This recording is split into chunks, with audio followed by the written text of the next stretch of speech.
Hello bookworms! Today we're going to be talking about all of the books releasing in October. Well, not all of the books, but all of the books that sound really interesting to me or that I think will sound really interesting to you. So I have so many to talk about this month. Usually I have like 12-ish, but I think I have 25 for October. So it's a big one. So starting off on October 1st, we have the fourth and final Secret Project book by Brandon Sanderson, which just absolutely blows my mind. I cannot believe that it has been a year of secret projects and that we're actually coming to the end of it. It's going to be so sad to not receive like a really pretty special edition Brandon Sanderson book 4 times next year, but I am really excited to receive my copy of this one in the mail. I won't reveal the title of it because I know that some people consider the title to be a spoiler, but I believe that this one is like an alternate Cosmere kind of situation. So again, that one will be, for anyone who backed the Kickstarter, will be delivered to them digitally on October 1st, and then the physical editions will follow in the coming weeks. Then on October 3rd, we have volume 11 of Witch Hat Atelier coming out, and I'm so excited. I literally just binge read this entire series and I'm completely addicted to it, and I cannot wait to get more. This one kept getting pushed back and pushed back, so I'm really hopeful that this October 3rd date will stick. It is a really enchanting and whimsical Ghibli-esque magical series following a group of apprentices who are training to become witches. It can be very slice of life at times, but then there are other times where there are some pretty high stakes, and there's just really like beautiful and adorable fantastical elements, and I really, really enjoy it. The artwork in this one is just amazing. Then on October 3rd, we are getting Starling House by Alex E. Harrow. This one seems to be a pretty popular choice for book boxes, and I believe the ones that are doing it are completely redesigning the cover, but I personally really love the original cover. I think it's really striking. This one is a gothic tale about a small town that is haunted by secrets that can't stay buried, and the sinister house that sits at the crossroads of it all. There's also a reclusive author that like mysteriously disappeared that's involved in this one. I love a creepy gothic haunted house story, and I'm so highly anticipating this one. Then also on October 3rd, we are getting Swordcatcher by Cassandra Clare. This is her first non-Shadowhunter adult fantasy novel that will be released into the world, and I am so excited to read it. It was actually blurbed by George R.R. Martin, and Cassandra Clare is doing a New York Comic-Con event with him, which is pretty interesting. Swordcatcher is about 2 outcasts who find themselves at the center of a world-altering change. It takes place in a society of hedonists, from extremely wealthy nobles to debauched criminals, and we are following an orphan named Kel, who is a sword catcher, which means that he is the body double for the Crown Prince. And then we are also following Lynn, who is one of the Ashkar, which is a small community that still possesses magical abilities. And a failed assassination attempt brings the pair of them together, and then they end up getting entwined in this like dark underground web of Castleane. Then also on October 3rd, we have The Hurricane Wars by Thea Guanzon. This one is actually a Raylo inspired fantasy, so it's going to be a little bit heavier on the romance.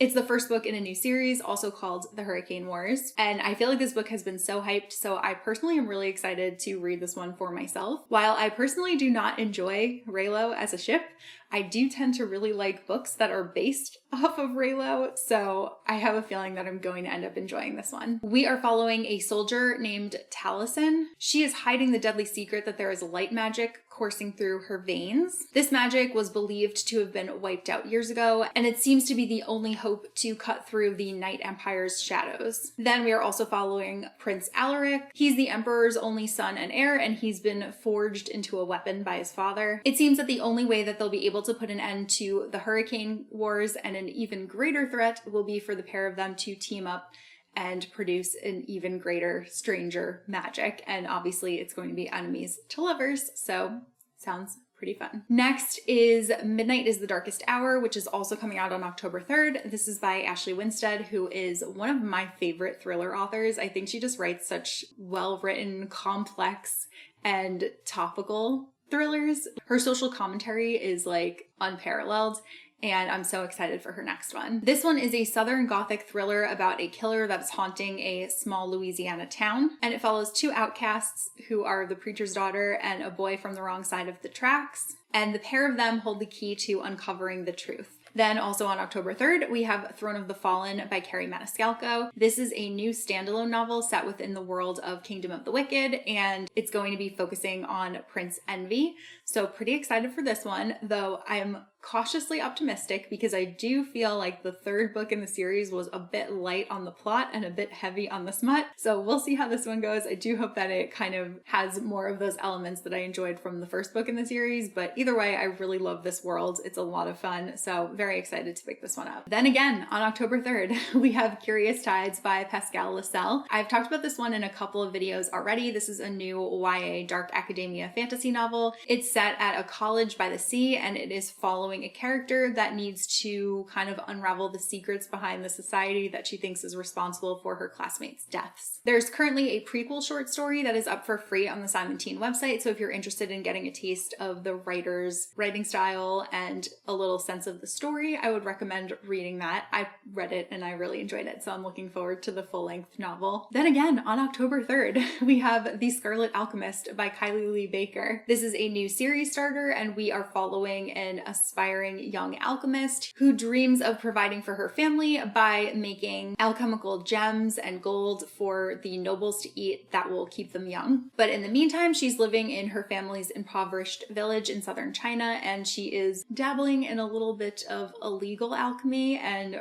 doing some resurrecting of people who are deceased. But when she finally gets the chance to compete and to be amongst the nobles, the prince actually seeks her out by name based on her reputation because he's worried about a future assassination attempt. And the more that she succeeds in her alchemy, the more she gets caught up in the dangerous political games of the royal family. Then on October 3rd, again, we also have Lore Olympus Volume 5 by Rachel Smythe. This is the next installment of the Lore Olympus webcomic. I love this series so much. You can read the entire thing for free online on Webtoon if you're interested. Highly recommend doing so. I basically binged the whole series like in a day during COVID. That was like one day of entertainment for me. But it's so good. I now read it week to week since I caught up. It's excellent. Then again, on October 3rd, we have Out There Screaming, which is an anthology of Black horror that is edited by Jordan Peele. This one's going to include stories by P. Djeli Clark, N.K. Jemisin, Nnedi Okorafor, Tochi Onyebuchi, Rebecca Roanhorse, and more. And this is a groundbreaking anthology of all new Black horror stories, exploring not only the terrors of the supernatural, but the chilling injustice of reality that haunts our nation. I really love how creepy the cover is on this one. Then again, on October 3rd, we have When the Ghosts Call Us Home by Katya de Becerra. This is a YA fantasy horror with a really beautiful cover. It's described as The Haunting of Hill House meets found footage horror, and it explores the power of family ties and the trauma that lurks there. In this one, we're following a character named Sophia who starred in her sister's cult classic horror film when she was only 12 years old. And since then, this film and the house that it was filmed in has basically just been like plaguing her nightmares. Sophia has always dismissed the rumors that her sister made a pact with the devil in order to gain arcane knowledge and become famous.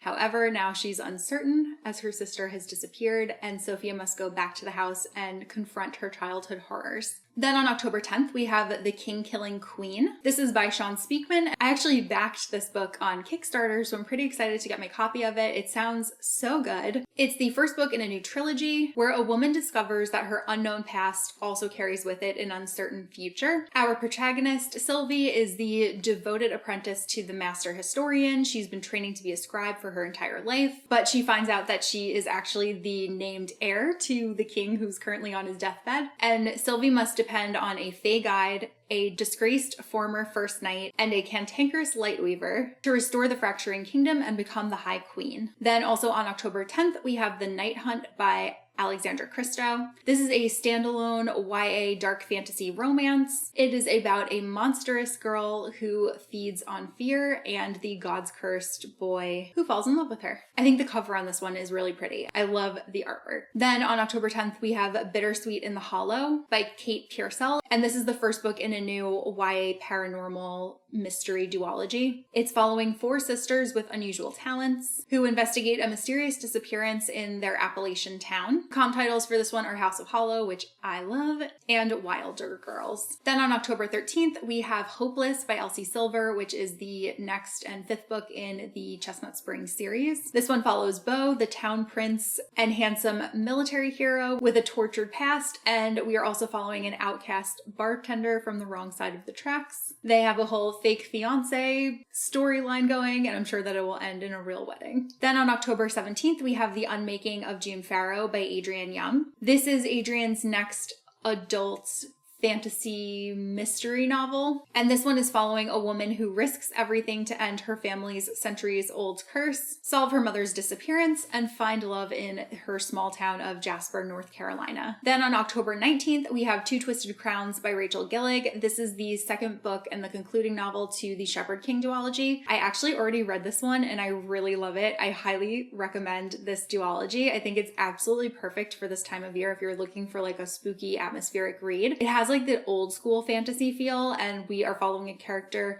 who lives in the world of Blunder, which is plagued by this mist, and our main character, along with one of the knights, are trying to reunite this deck of cards in order to put an end to the plague on this land. It is so much fun. I really enjoyed this one, and I especially liked the second book because we got a perspective from a character who was one of my favorites within the first book.